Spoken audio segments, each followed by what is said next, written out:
YS Rajasekhara Reddy అలాంటి నాయకుడు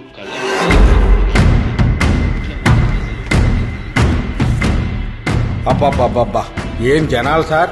ఒక రాజకీయ నాయకుడు చనిపోతే ఇంతమంది జనాలు రావడం నేను ఎప్పుడు చూడలేదు సార్. బతుకున్నప్పుడు రాజులో బతికాడు, చావుతో దేవుడయ్యాడు.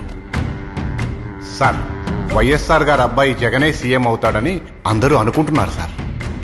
అతనికి మద్దతుగా 150 మంది ఎమ్మెల్యేలు సంతకాలు చేసి ఢిల్లీకి లెటర్ కూడా పంపించారట సార్.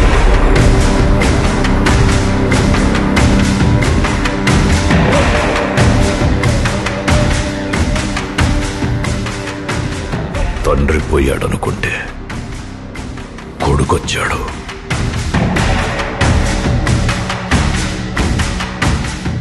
ఇప్పుడున్న సెంటిమెంట్కి వాడు సీఎం అవడం ఖాయం.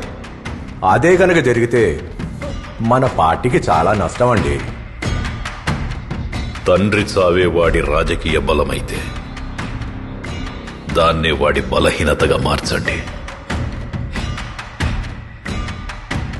తండ్రి శవాన్ని పక్కన పెట్టుకుని సంతకాలు సేకరించి శవ రాజకీయాలు చేస్తున్నాడని నమ్మించండి. సార్, జనాలు నమ్ముతారంటారా సార్? ఒక అబద్ధాన్ని వార్త చేసి ఆ వార్తని 100 సార్లు చెప్పిందే చెప్పి ఇది నిజమని నమ్మించడానికి మన టీవీ ఛానళ్లు, న్యూస్ పేపర్స్ కూడా ఉన్నాయి కదా. ఇలాంటి టైంలో బురద చల్లడం అవసరమా సార్? బురద చల్లడమే మన పనయ్యా. అది తుడుచుకుంటాడో కడుక్కుంటాడో వాడి పని.